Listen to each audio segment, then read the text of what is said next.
Hi, Steve here from the End Time Prophecy E-Course YouTube channel and the End Time Prophecy E-Course Facebook page.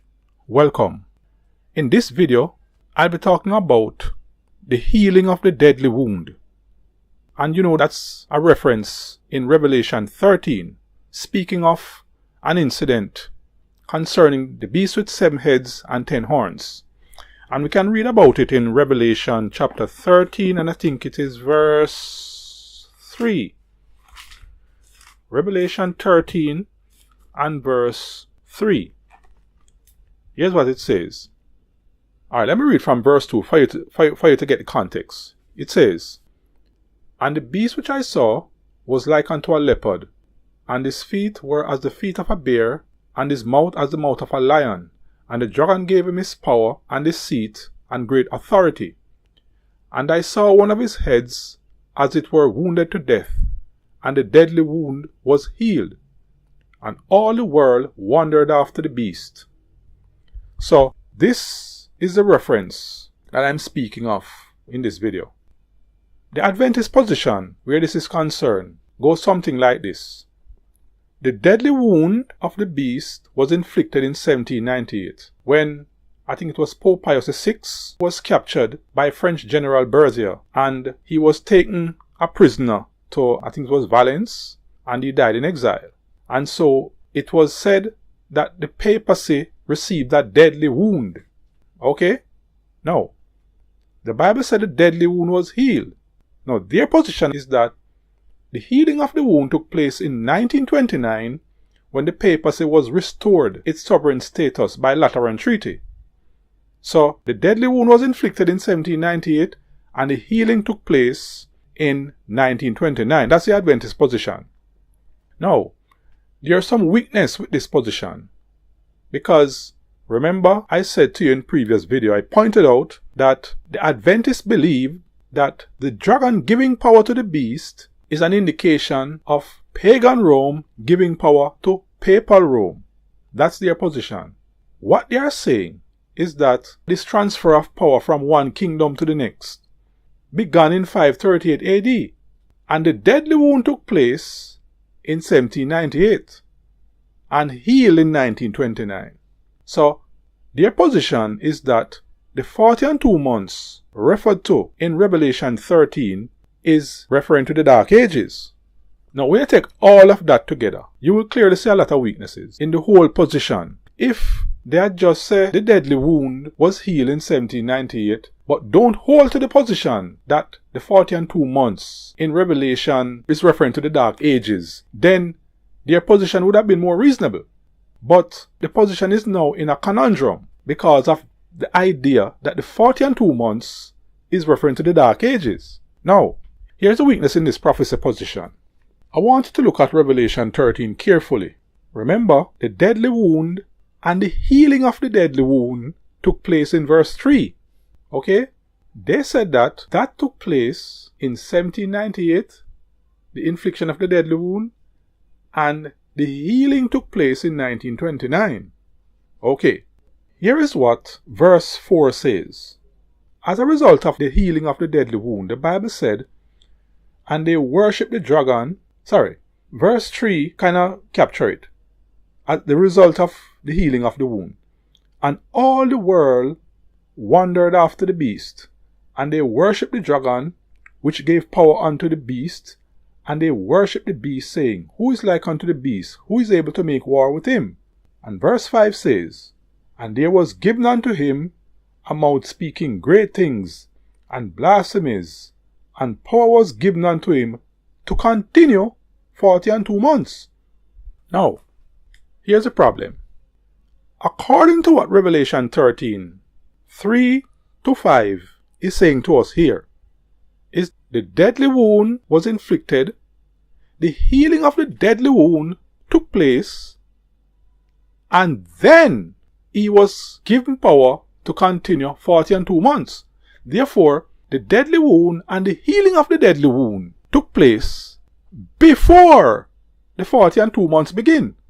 So if we are to take this 40 and 2 months as a reference to the Dark Ages, 538 to 1798, then it is only reasonable that we take the position that this deadly wound took place prior to 538 AD. You understand what I'm trying to say? Because according to what the scripture says here, the deadly wound takes place before the 40 and 2 months. It is after he received the deadly wound, after the deadly wound was healed, power was given unto him to continue 40 and 2 months. So that's the big weakness in this position. And that's the reason why it is not advisable to put a similarity between the 1260 days in Revelation 12 and the 42 months in Revelation 13. It is not advisable for us to say a similarity, otherwise we are going to run into problems. Because if we are going to say that the deadly wound of the beast was inflicted in 1798, then we cannot now say that the 40 and 2 months that the beast is given power to continue for is referring to the Dark Ages. Because this 40 and 2 months comes after the healing of the wound. You understand what I'm trying to say? Good. Alright. What is the Bible really teaching here? Because I don't really want to make this video very long. I think this is going to be the last in the series of videos pointing out the flaws in some of the Adventist thinking on Bible prophecy. I don't want to make it too long, so let me move on quickly. What is Revelation 13 really teaching? Now, I want you to listen carefully, because I'm not here to waste your time or to deceive you or anything. Listen to me now. First, to begin with, the Bible says that when the beast came up out of the sea, the dragon gave him his power and deceit and great authority. Okay? If you want to interpret that, you could say, Satan give the beast his power, his seat, and great authority. Which means, when the beast rises, Satan will be on the earth to endow him with all that power. And as an evidence of that, after the beast's deadly wound was healed, what happened? The Bible said, all the world wandered after the beast. And who they worship? They worship the dragon that gave power unto the beast. They worship the dragon. Okay? In other words, they worship Satan. So, Satan will be here on the earth when the beast rises. After the beast rises and Satan gives him power and his deadly wound is healed, all the world will wander after the beast. They will worship Satan. Now, in the End Time Prophecy e-course, I've given a detailed episode as to how this prophecy will be fulfilled. And this is going to be one of the most masterful deception of Satan. He's going to masterfully engineer this whole deception. And when he's finished, the whole world is going to be eating out of his hand. And let me tell you something. If we do not understand this prophecy as we ought, we are in grave danger of being deceived, just like the rest of the world. So, Satan will be on the earth to give him power and his seat and great authority. In other words, Satan will be responsible for the authority that this beast will receive. It is not going to be done by European consensus or G8 consensus. No. It is going to be Satan himself who is going to come down here and exalt this beast and make the world worship him. And as I said before, Satan is going to masterfully engineer this thing. And we are going to be surprised how the world is going to eat up everything that he says and that the beast says. Right? Because Satan will speak and the beast will speak. And not only that, but the lamb-horned beast is going to top it off with his miracles to further deceive the world and get them to make a decision to take the mark of the beast and worship his image. Anyway, I'm going ahead of myself. So, this beast was given power by Satan. Now, here's what John says. John says, I saw one of his heads as it were wounded to death, and his deadly wound was healed, and all the world wandered after the beast. And not only do they wander after the beast, but they worship the beast. Now, for the world to respond in such a way to a situation like this, the healing of the wound of the beast must be a miraculous incident. Therefore, John did not see when the beast received this wound. John said, I saw one of his head as it were. Now, in my margin, it says, as if it had been. So, when John saw the beast, he could tell that one of his heads had been wounded. In other words, it was wounded before John saw him. Had been. Remember, had is a verb that is speaking of an incident that took place in the past. So, John did not see when that wound was inflicted, but he saw the wound healed. It is like seeing a man after he got a wound in his belly, but you did not see when he got the wound, but you see the mark in his belly.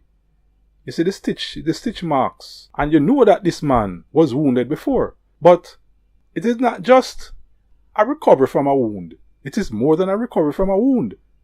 The people must see this wound as some kind of miraculous event in order for them to respond by 1, wandering after the beast, and 2, worship the beast and worship the dragon. The people would respond in that kind of way unless that event is a miraculous event. Now, here's what the Bible says. The Bible says it did not... Look here. We need to study this thing, because if we don't study this thing for what it is, we are not going to get the message that the Bible intends to convey to our minds. And it's a very critical prophecy. It's one of the most, well, in my opinion, and I stand corrected, but it is the most critical prophecy in the book of Revelation, and might be the most critical prophecy in the entire Bible. Now, not only did the beast receive a deadly wound, but here's what the Bible says.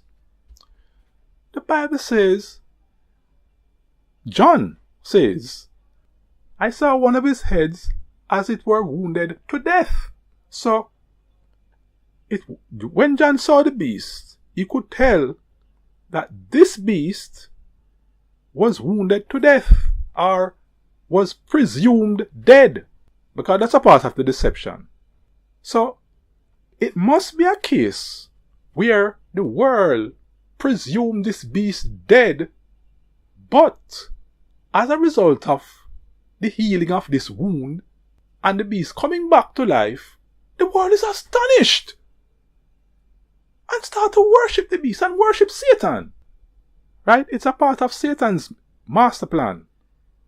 He's going to fix this world. I'm telling you the truth. He's going to fix this world when it comes to deception. And that's the reason why it is very important that the people of God study this chapter over and over again. Because we are speaking of a beast here that was wounded to death. Or let me put it the proper way. Apparently wounded to death to the point where the world consider him dead. And the wound was healed. Now, I am not going to go any further. What I'm saying here is this. When this prophecy is going to be fulfilled, Satan is going to appear on this earth.